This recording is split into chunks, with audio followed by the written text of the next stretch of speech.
이제 말씀을 전합니다. 먼저 오늘 하루를 이 예배와 기도로 시작하는 여러분들을 축복합니다. 제가 축복할 때에 믿음을 가지고 아멘으로 응답하시기 바랍니다. 평안하십시오. 성령 충만하십시오. 이 시간이 기도의 시간을 통하여서 하나님의 뜻이 여러분의 삶에 이루어지는 복된 하루가 되기를 간절히 축복합니다. 자기의 뜻을 하나님께 인정받으려다가 결국 모든 것을 다 내려놓은 요나는 결국 하나님의 뜻을 인정하게 되죠. 그래서 자신에게 다시 말씀이 임하자 결국 즉시 니느웨로 가서 하나님의 말씀을 전하게 됩니다. 흥미로운 것은 그 말씀에 반응하는 니느웨 사람들이에요. 3절 후반부를 보면 니느웨는 사흘 동안 걸을 만큼 하나님 앞에 큰 성읍이었다라고 이렇게 기록되어 있습니다. 그만큼 큰 성읍이니까 그만큼 많은 사람들이 살고 있었을 것이고, 그러면 그들의 말씀에 대한 반응은 당연히 더딜 수밖에 없을 것입니다. 그런데 4절에 보면 요나가 그 성읍에 들어가서 하루 동안 다니며 외쳤다라고 되어 있어요. 그러니까 하루 동안 다녔다라는 것은 니느웨에서는 다 돈 것이 아니에요. 그러니까 하루면 3분의 1만 간 것이고, 말씀도 사실 수치적으로 보면 3분의 1밖에 듣지 않은 거죠.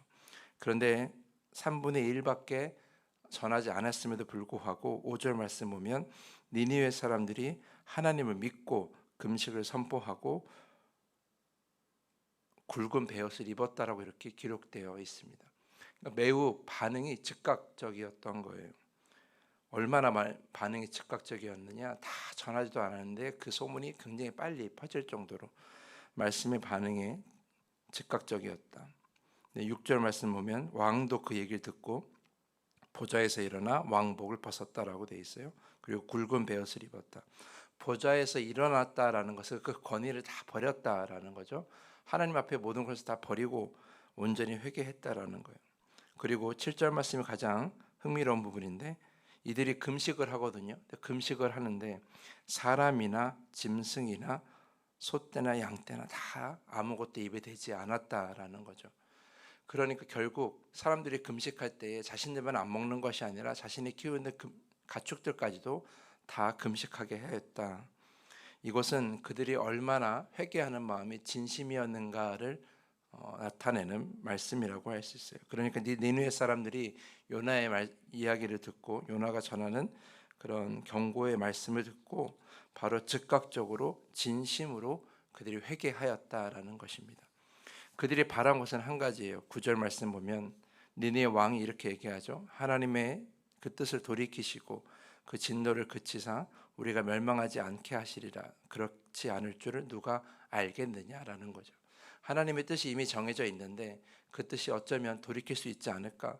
우리가 회개를 받으면, 우리가 회개를 하나님 앞에 하면 결국 우리가 그 뜻을 돌이키고 살 수 있지 않을까에 대한 기대감을 가지고 있는 것이죠.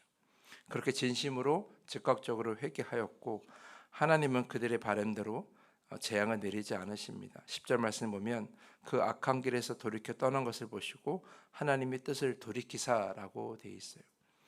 그 사람들이 하나님의 뜻을 돌이키기를 바랬고, 하나님은 그들의 바람대로 하나님의 뜻을 돌이킨 것처럼 이렇게 보이죠. 근데 여기서 우리가 주의 깊게 묵상해야 될 것, 오늘 우리가 이야기 나눌 것은 니느웨 사람들이 회개하며 그래서 하나님의 뜻이 돌이키길 바랬고, 또 그들이 바라는 대로 하나님께서 하나님의 뜻을 돌이킨 것처럼 보이는 이 장면을 통해서 우리가 오해하지 말아야 될 것이 있어요. 하나님의 뜻을 우리가 우리 행동으로 돌이킬 수 있겠느냐라는 거예요. 하나님의 뜻을 우리가 기도하는 것으로 바꿀 수 있겠느냐라는 거죠. 그런 오해는 오늘 본문에서는 잘못 이해하는 부분이 있습니다. 사실 하나님께서 재앙을 내리시겠다고 마음을 먹으셨다면 그것은 하나님께서 재앙을 내리시면 그만이에요. 니느웨가 너무 악했다면 하나님께서 그 악행을 보시고 요나를 보낼 것이 아니라 그들에게 심판을 내리시면 그만인 것이죠. 심판을 내리시지 않고 요나를 보내신 것은 그 뜻을, 그러니까 그들을 심판하겠다는 그 뜻을 반드시 이루겠다라는 의지가 아니라 그 말씀을 듣고 그들의 죄악을 회개하기를 바라시는 하나님의 뜻이 숨겨져 있다는 것입니다. 사랑하는 성도 여러분, 우리가 말씀을 우리가 묵상할 때에 여러분 잘 기억해야 될 것은 드러난 하나님의 뜻이 있고 숨겨진 하나님의 뜻이 있어요. 근데 말씀을 문자적으로 해석하면 그 드러난 뜻만 자꾸 보게 되는 것이죠. 그러나 말씀은 드러나는 것이 있는 것이 아니라 또 숨겨진 것도 있기 마련이에요. 여러분, 예를 들어서 모든 죄인은 죽을 것이다, 모든 죄는 사망이다라는 것은 결국 모든 죄인은 하나님과의 관계를 영원히 이어갈 수가 없는 거예요. 그것이 드러난 하나님의 뜻이죠.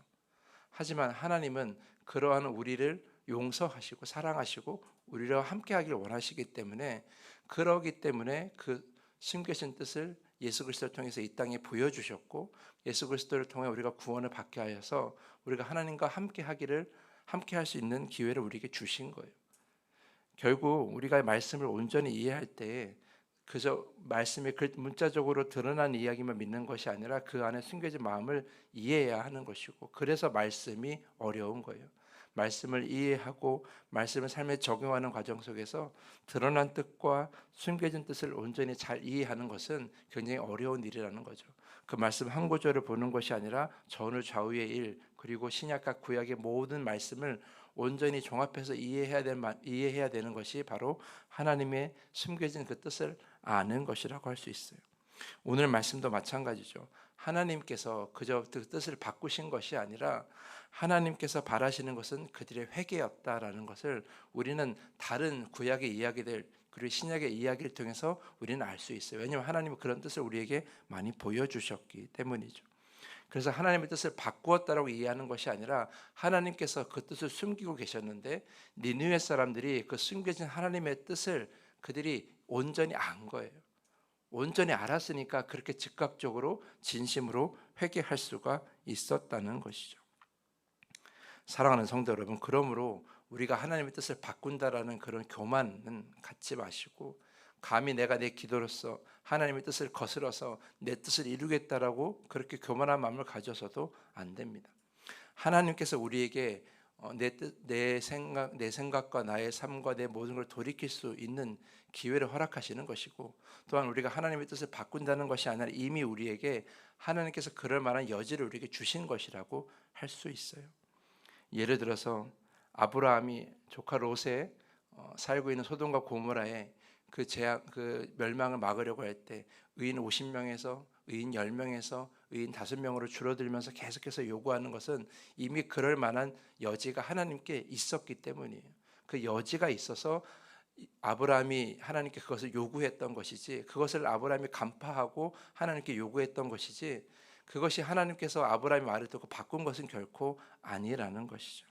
하나님께서 그럴 만한 충분한 사랑이 많으시고 또한 그 안에 우리를 불쌍히 여기시는 마음이 있다는 걸 아브라함이 알고 그렇게 요구하는 것이에요. 그러니까 우리가 하나님의 뜻을 바꾼다라고 보는 것이 아니라 우리가 하나님의 그러한 사랑과 그리고 용서와 그리고 용납함과 그리고 우리를 긍휼히 여기시는 마음 안에 있기 때문에 그러한 놀라운 일들이 일어나게 되는 것이죠. 오늘 니느웨 사람들이 심판을 받지 않은 것은 하나님의 뜻을 바꾼 것이 아니라 하나님께서 그들을 매우 긍휼히 여기시는 마음 안에 있었기 때문이다.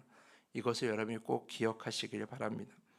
그러면 여러분이 오늘 우리가 이 말씀을 통해서 우리가 알아야 될 것은, 우리가 오늘 살아가는 하루도 하나님께서 우리에게 긍휼함으로 주시는 하루예요. 사실 우리가 주님과 함께 할 수 없는 이 하루, 우리의 죄로 인해서 하나님과 함께 할 수 없는 하루지만, 그러나 주님께서 우리를 긍휼히 여기시고 우리를 용서해 주시고 우리를 의롭다 칭하여 주셔서 그 하나님의 그 마음 안에서 누리는 하루이기 때문에, 우리가 하나님의 심판을 우리 뜻대로 내 생각과 내 믿음대로 바꾼 것이 아니라 하나님의 그 긍휼하심 안에서 우리가 선물로 받은 겁니다. 그걸 아시고 오늘 하루를 어떻게 살아야 돼요? 기뻐하고 감사함으로 사셔야 되는 것이죠. 그렇게 오늘 살아야 되는 거예요. 그래서 오늘 하나님 앞에, 말씀 앞에 나의 모든 삶을 돌아보고, 또 하나님께서 돌이키길 바라시는 그런 모든 모습들이 있다면 다 돌이키고 진심으로 회개하면서 용서받고 감사하며 기뻐하며 살아가는 오늘 하루가 되어야 될 줄 믿습니다. 그렇게 우리가 하나님과 함께 하는 것이죠. 그 온전한 복을 누리는 여러분 모두가 될 수 있기를 간절히 축복하면서 오늘 말씀을 마치겠습니다. 이 시간에 더 깊은 기도의 시간으로 나아갑니다.